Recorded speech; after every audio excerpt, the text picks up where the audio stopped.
Oi pessoal, tudo bom com vocês?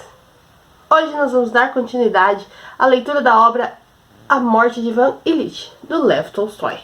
Então já vou pedir para você deixar meu like, para compartilhar muito com seus amigos, se inscrever se ainda não for inscrito no canal, e se for novo, seja muito bem-vindo, tá? Ao meu canal Língua e Literatura, e também ative as notificações para não perder nenhum vídeo, belezinha? Então, deixa nos comentários também o que vocês estão achando da leitura, se vocês já leram essa obra aqui ou qualquer outra obra do Tolstói, deixa aqui para eu saber, tá bom? Eu gosto muito dessa interação com vocês, participem, tá bom? Bastante, que eu curto demais, tá bom, pessoal? Então, vamos dar continuidade? Ontem, então, eu li até esse finalzinho do parágrafo aqui, ó, da página 38, porque eu não queria deixar, tipo, parar de ler no meio de um parágrafo, né? Então eu li até aqui, ó, tá? Então eu vou começar daqui e vou ler até a página 47, tá bom? Então vamos lá. Mas, sempre calado, levantou-se, pôs o dinheiro sobre a mesa, suspirou e só então disse: nós, doentes, provavelmente fazemos ao senhor muitas vezes perguntas inconvenientes. No sentido genérico, é uma doença perigosa ou não? O médico olhou-o com severidade, com um olho só, por trás dos óculos, como se dissesse: acusado, se o senhor não se mantiver nos limites das perguntas que lhe são apresentadas, serei obrigado a tomar providências para o seu afastamento da sala das sessões. Eu já disse ao senhor aquilo que considerei necessário e conveniente, disse o doutor. O exame indicará o resto, e o doutor inclinou-se, despedindo-se. Ivan Ilitch saiu devagar, sentou-se merencório no trenó e foi para casa. No decorrer de todo o percurso, ele reexaminava tudo o que dissera o médico, esforçando-se por traduzir para uma linguagem simples todos aqueles termos científicos confusos e ler neles uma resposta ao seguinte: estou muito mal ou por enquanto não é grave? Tinha a impressão de que o sentido das palavras do médico era que estava muito doente. Nas ruas, tudo lhe pareceu triste. Estavam tristes os cocheiros, as casas, os transeuntes, as vendas. E essa dor, uma dor surda, abafada, que não cessava um segundo sequer, parecia receber em consequência das palavras imprecisas do médico um significado novo, mais sério. Ivan Ilitch prestava agora atenção a ela, com um sentimento penoso diferente. Chegando em casa, começou a contar tudo à mulher. Esta o ouviu, mas quando ele estava no meio do relato, entrou a filha, que estava de chapeuzinho. Preparava-se para sair com a mãe. Fazendo um esforço, ela sentou-se para ouvir essa sensaboria, mas não a suportou por muito tempo, e a mãe também não ouviu até o fim. Bem, estou muito contente, disse a mulher. E agora cuide de tomar regularmente o remédio. Passe cá a receita, vou mandar Gueracim à farmácia. E foi se vestir. Ele ficou de respiração suspensa enquanto ela permaneceu no quarto, e respirou profundamente quando ela saiu. E então, disse ele, é possível que realmente ainda não seja nada. Começou a tomar os remédios e a cumprir em geral as prescrições do médico, que se modificaram em consequência do exame de urina. Mas aí justamente aconteceu que, nesse exame, e que não havia seguir-se a ele, teve lugar certa confusão. Não se conseguia alcançar o médico e parecia que não se estava fazendo o que o doutor mandara. É possível que Ivan Ilitch tivesse esquecido algo, ou então o médico lhe mentira ou escondia dele alguma coisa. Apesar de tudo, pôs-se a cumprir com exatidão o prescrito e nos primeiros tempos encontrou nisso consolo. A ocupação principal de Ivan Ilitch, desde que fora ao médico, passou a ser a execução exata de suas prescrições quanto à higiene e à ingestão de remédios, acompanhada da observação de sua dor e de todas as funções do seu organismo. As doenças e a saúde humanas tornaram-se os principais interesses de Ivan Ilitch. Quando se falava na sua presença, de forma enferma, falecida ou que se restabelecera, sobretudo no caso de doenças semelhantes à sua. Ele procurava esconder a emoção, prestava atenção à conversa, interrogava os demais e comparava aqueles casos com o seu.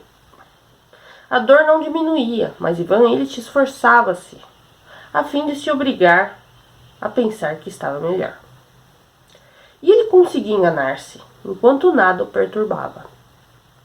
Mas bastava ocorrer um contratempo nas suas relações com a mulher, um insucesso no serviço, cartas ruins no whist, para que ele sentisse imediatamente toda a força da sua doença.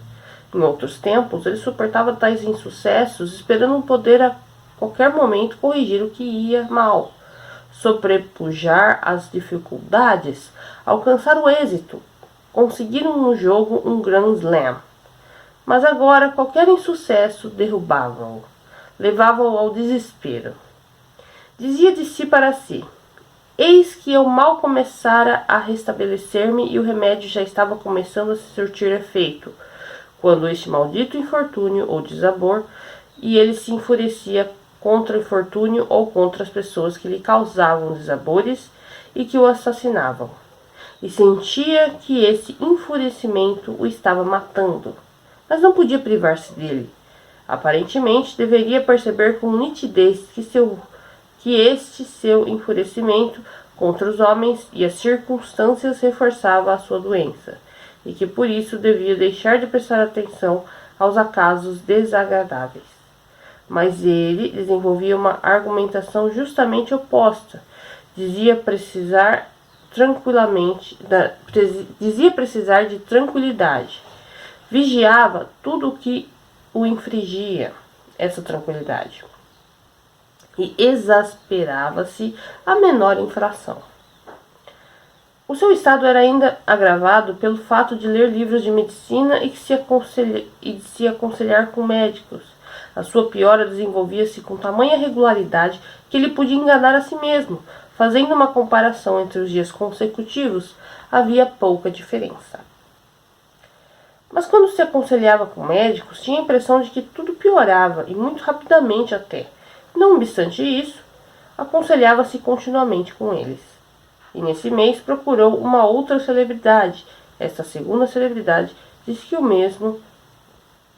quase o mesmo que a primeira, mas formulou de maneira diferente as perguntas. E o aconselhar-se com essa celebridade apenas reforçou a dúvida e o medo de Ivan Ilitch. Um médico excelente, amigo de um amigo seu, classificou a doença de maneira completamente diversa e, embora tivesse prometido restabelecimento, deixou Ivan Ilitch ainda mais confuso, em consequência das suas perguntas e suposições, e reforçou-lhe as suspeitas. Um médico homeopata fez um diagnóstico de todo diferente dos demais, e às escondidas de todos, Ivan Ilitch tomou cerca de uma semana o remédio que ele receitara. Mas passara uma semana não tendo sentido nenhum alívio, e perdida a confiança, quer em relação ao tratamento anterior, quer em relação a este. Ficou ainda mais tristonho.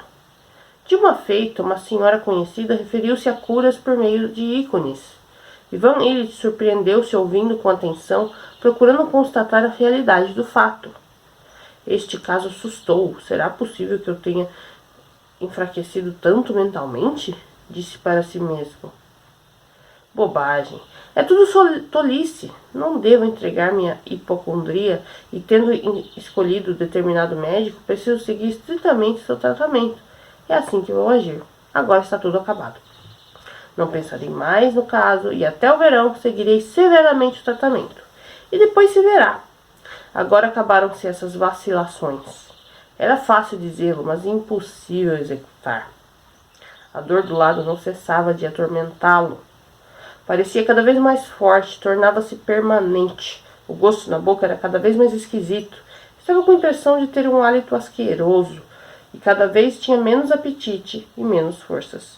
Não podia mentir a si mesmo. Acontecia nele algo terrível, novo e muito significativo. O mais significativo que lhe acontecera na vida. E era o único a sabê-lo. Todos os que o cercavam não compreendiam ou não queriam compreender isso. e pensavam que tudo no mundo estava como de costume. E isso atormentava Ivan Ilitch. Mais que tudo, as pessoas de casa, sobretudo a mulher e a filha, que estavam no mais aceso da vida social, ele via, não compreendiam nada e ficavam despeitadas porque ele estava tão triste e exigente, como se tivesse alguma culpa. Embora procurassem escondê-lo, ele via que constituía um estorvo, mas que a sua mulher elaborara determinada relação para com a sua doença e que a seguia independentemente do que ele dizia ou fazia. A relação era a seguinte: vocês sabem, dizia aos conhecidos, Ivan Ilitch não pode, como toda boa gente, seguir à risca o tratamento prescrito. Hoje ele toma as gotas e come de acordo com a dieta e vai deitar-se à hora certa, mas amanhã, de repente, se eu me distrair, ele vai esquecer de tomar o remédio, vai comer esturjão, e ele não deve, ficará até 1 hora jogando whist. Ora, quando foi isto? Diz Ivan Ilitch magoado. Uma só vez, em casa de Piotr Ivanovitch. E ontem com Shebeck. De qualquer modo, eu não conseguia dormir por causa da dor. Não importa o motivo, mas assim você nunca vai ficar bom e nos atormenta. A relação exterior de Praskovia Fyodorovna com a doença do marido expressa para os demais e para ele mesmo que consistia em que o culpado dessa doença era o próprio Ivan Ilitch e que toda ela constituía um novo desabor que ele causava à mulher. Ivan Ilitch sentia que era sem querer que ela dispunha tudo assim, mas este fato não o aliviava. No tribunal, ele notava ou julgava notar a mesma relação estranha com a sua pessoa. Ora tinha a impressão de que prestavam atenção nele como alguém que em breve deixaria uma vaga, ora os amigos começaram a caçoar carinhosamente da sua hipocondria, como se aquilo que havia de ter terrível, de assustador, de ináltido e que se instalara nele, que o sugava incessantemente e arrastava-o incoercivelmente para alguma parte, fosse o mais agradável pretexto para brincadeiras. Irritava-o particularmente Schwartz, com as suas piadas e sua vitalidade, seu ar de comme il faut, que lembravam a Ivan Ilitch a sua própria pessoa 10 anos antes. Vinham amigos para uma partida, sentavam-se, distribuíam-se as cartas de um baralho novo, agrupavam-se os outros. Ele tinha 7. Seu parceiro disse, sem trunfo, e o apoiou com 2 ouros. O que mais? Alegre e animado, devia declarar Grand Slam. E de repente Ivan Ilitch sente essa dor sugadora, esse gosto na boca, e parece-lhe esquisito que possa ao mesmo tempo alegrar-se com o Grand Slam. Olha para Mikhail Mikhailovich, seu parceiro, vê como ele arrebata a mesa com a sua mão forte e como cortês e condescendente abstém-se de recolher a vasa e empurra para Ivan Ilitch, a fim de proporcionar-lhe o prazer de apanhá-la sem se incomodar, sem estender muito o braço. Será que ele me julga tão fraco, a ponto de eu não poder estender muito o braço? Pensa Ivan Ilitch. Esquece os trunfos e corta uma vez mais sobre as próprias cartas, perdendo um Grand Slam por 3 vasas. E o mais horrível é que ele vê como Mikhailovich sofre, enquanto para ele o fato é indiferente. E é horrível pensar por que isto lhe é indiferente. Todos veem que ele não se sente bem e dizem-lhe, se está cansado, podemos interromper, descanse um pouco. Descansar? Não, ele não está nem um pouco cansado e eles acabam um rubber. Todos estão calados e sombrios. Ivan Ilitch sente que lhes inspirou esse humor sombrio e que não pode dissipá-lo. Eles jantam e dispersam-se. E Ivan Ilitch fica sozinho com a consciência de que a sua vida está envenenada. Que ela envenena a vida dos demais e que este veneno não se enfraquece, mas penetra cada vez mais todo o seu ser. E era preciso ir para a cama com a consciência disso, acrescido de dor física e de horror, e frequentemente passar sem dormir a maior parte da noite devido à dor. E de manhã era preciso levantar-se de novo, vestir-se, ir para o tribunal, falar, escrever, ou então permanecer em casa com as mesmas 24 horas de um dia, cada uma das quais era uma tortura. E sozinho tinha de viver assim à beira da perdição, sem nenhuma pessoa que compreendesse e se apiedasse dele. Assim se passou um mês, outro, antes do ano novo. O cunhado dele chegou à cidade e instalou-se em sua casa. Ivan Ilitch fora ao tribunal. Praskovia Feodorovna estava fazendo compras. Entrando no seu escritório, encontrou ali o cunhado, um tipo sanguíneo, vendendo saúde, que desfazia sozinho a mala. Ouvindo os passos de Ivan Ilitch, ele ergueu a cabeça e olhou por um segundo em silêncio. Este olhar desvendou tudo para Ivan Ilitch. O cunhado abriu a boca para soltar um "ah", mas conteve-se, e esse movimento confirmou tudo. Então eu estou diferente? Sim, há uma diferença. E por mais que Ivan Ilitch procurasse induzir depois o cunhado a uma conversa sobre a sua aparência, o outro permanecia calado. Chegou Praskovia Feodorovna. O cunhado foi vê-la. Ivan Ilitch passou a chave na porta e ficou olhando-se no espelho, de frente, depois de lado. Apanhou o seu retrato com a mulher e comparou-o com o que viu no espelho. Era enorme a mudança. Depois desnudou os braços até o cotovelo, olhou, desceu as mangas, sentou-se numa otomana e ficou mais negro que a noite. Não se deve, não se deve. Disse de si para si. Levantou-se num salto, acercou-se da mesa, abriu um processo e começou a lê-lo, mas não conseguiu. Destrancou a porta e passou para o salão. A porta para a sala de visitas estava fechada. Aproximou-se dela nas pontas do pé e ficou à escuta. Não, você exagera, dizia Praskovia Feodorovna. Como assim exagero? Você não vê? Mas ele é um homem morto, veja seus olhos, não tem luz. Mas o que é que ele tem? Ninguém sabe. Nikolaev, era outro médico, disse alguma coisa, mas eu não sei. Lieshetizik era um médico famoso, disse o contrário. Ivan Ilitch afastou-se da porta, foi ao seu quarto, deitou-se e ficou pensando. Um rim móvel. Lembrou-se de tudo o que lhe disseram os médicos, de como ele se soltara e agora se movia. E com a força da imaginação procurou agarrar este rim e detê-lo, fixá-lo. Precisava-se de tão pouco para isto, parecia-lhe. Não, irei ainda à casa de Piotr Ivanovitch. Era um amigo que se dava bem com o médico. Tocou a campainha, mandou atrelar os cavalos e preparou-se para sair. Aonde vai, Jean? Jean, de acordo com o rodapé, aqui é a forma afrancesada de Ivan. Então, ela chamou ele de Jean.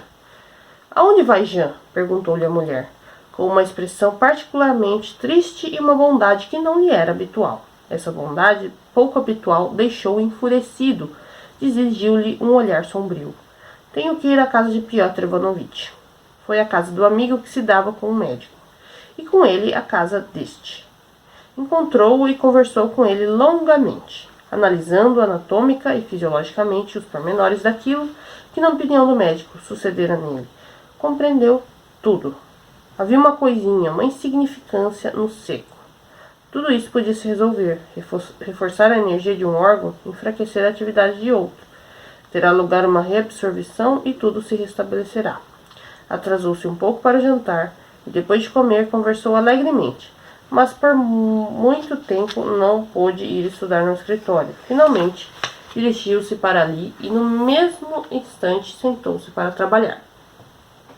Leu processos, trabalhou, mas não abandonava a consciência de ter um caso importante, íntimo, posto de lado e do qual se ocuparia depois de acabar a tarefa. Concluída esta, lembrou-se de que o caso íntimo consistia nos pensamentos a respeito do seu seco. Mas não se entregou a eles e foi à sala de visitas para o chá. Havia visitas, conversava-se, tocava-se piano, cantava-se. Estava ali o juiz de instrução, o noivo desejado para sua filha. Conforme observou Praskovia Feodorovna, Ivan Ilitch estava naquela noite mais alegre que os outros presentes. Mas ele não esqueceu um instante sequer que tinha importantes pensamentos, deixados de lado a respeito do seu seco. Despediu-se às 11 horas, a fim de se recolher. Desde o início da doença, dormia sozinho, num quartinho junto ao seu escritório. Foi para ali, despiu-se, apanhou um romance de Zola, mas não o leu e ficou pensativo. E em sua imaginação ocorria aquela correção desejada do seu seco. Havia reabsorção, desassimilação, estabelecia-se a atividade correta. Sim, tudo isso é assim mesmo, disse ele com seus botões. Somente é preciso ajudar a natureza. Lembrou-se do remédio, só ergueu-se, tomou-o, deitou-se de costas, prestando atenção em como ele atuava favoravelmente e anulava a dor. Somente tomá-lo com uniformidade e evitar influências nocivas. Agora já me sinto um tanto melhor, muito melhor até. Começou a palpar-se do lado, não sentia mais dor ali. Sim, não estou sentindo, de fato, já estou muito melhor. Apagou a vela e deitou-se de lado. O seco estava se restabelecendo, havia reabsorção. De repente, sentiu a dor conhecida, abafada, surda, insistente, quieta, séria. E na boca a mesma sensação abjeta que já conhecia. Algo sugou-lhe o coração, sua cabeça turvou-se. Meu Deus, disse ele. De novo, e nunca há de parar. E de repente, o caso que se apresentou por uma face completamente oposta, o seco, o rim, disse a si mesmo. O caso não está no seco, nem no rim, mas na vida e na morte. Sim, a vida existiu, mas eis que está indo embora, e eu não posso detê-la. Sim. Para que me enganar? Não é evidente para todos, com exceção de mim, que estou morrendo? E a questão reside apenas no número de semanas, de dias, talvez seja agora mesmo. Existiu luz e agora é a treva. Eu estive aqui e agora vou para lá. Para onde? Um frio percorreu, a respiração se deteve. Ele ouvia apenas as batidas do coração. Eu não existirei mais. E o que existirá então? Não existirá nada. Onde estarei então, quando não existir mais? Será realmente a morte? Não, não quero. Levantou-se de um salto, quis acender a vela. Apalpou em volta, as mãos trêmulas deixou cair no chão o castiçal com a vela e tornou-a descair para trás sobre o travesseiro. Para quê? Tanto faz, disse a si mesmo, perscrutando a treva, os olhos abertos. A morte. Sim, a morte. E nenhum deles sabe, nem quer saber, e nem lamenta isso. Ocupam-se de música, ouvia atrás das portas distantes o retumbar de uma voz, acompanhado de ritornelos. Para eles, tanto faz, mas também eles hão de morrer. Bobalhões. Eu vou primeiro, eles depois. Hão de passar pelo mesmo que eu. E, no entanto, estão alegres. Animais. Sufocava de raiva. Teve uma sensação penosa, torturante, intolerável. Não podia ser verdade que todos estivessem condenados para sempre a este medo terrível? E levantou-se. Alguma coisa não está certa, tenho que me acalmar. Tenho que pensar em tudo desde o começo. E ele pôs-se a pensar. Sim, o início da doença. Dei uma batida de lado, mas não percebi grande mudança em mim, nem naquele dia, nem no dia seguinte. Doeu um pouco, depois mais. Depois os médicos, depois o humor tristonho, a angústia e de novo os médicos. E eu estava caminhando cada vez mais perto do abismo. As forças diminuíam, estava cada vez mais perto. E eis que eu me consumi, não tenho mais luz nos olhos. E aí está a morte, e eu só penso no meu seco. Penso em consertar o seco, mas isto aqui é a morte. Será mesmo? Ó, página 47. Concluímos então. Aqui deu para concluir o final do parágrafo, né? Então, fechou aqui.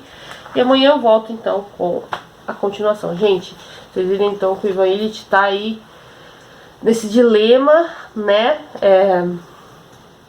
Do que é a doença dele, mas ele já até se deu conta aqui nesse pedaço que ele fala, né? Que tudo pode ser por conta daquela batida que ele teve quando ele tava colocando um móvel, enfim, eu não lembro agora. Mas ele tava lá instalando alguma coisa, subiu e aí ele caiu e bateu. Será que foi isso? É o que parece, vamos ver. Vamos ver aí, mas vocês viram que ele já tá começando a refletir sobre coisas aí, né? Que muita gente, né?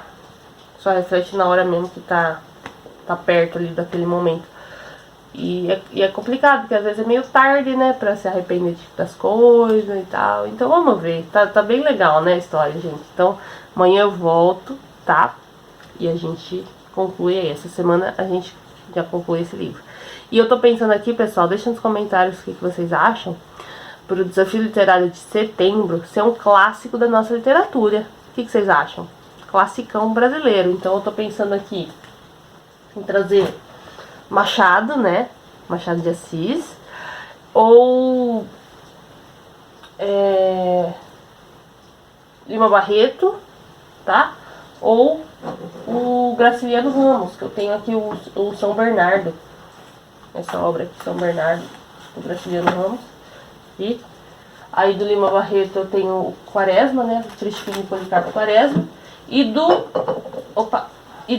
Machado de Assis eu tenho aquele box, né? Que eu mostrei pra vocês no vídeo de unboxing. Vou deixar aqui nos cards. Que eu ia escolher Quincas Borba, tá? Então, acho que eu vou colocar essas 3 opções aqui pra gente ler em setembro. O que vocês acham? Clássico da nossa literatura é bacana, né?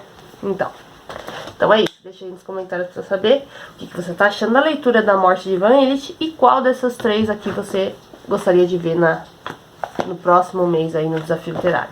Já pra eu me preparar, gente, porque são obras muito boas, né? Eu já li há muito tempo, mas seria um prazer reler de novo pra vocês. Então deixa aí nos comentários pra eu saber, tá bom? Beijo grande pra você que ficou até aqui. Muito obrigada de coração, ó. Muito obrigada. E até amanhã, então, com a continuação da nossa leitura. Beijo. Tchau, gente.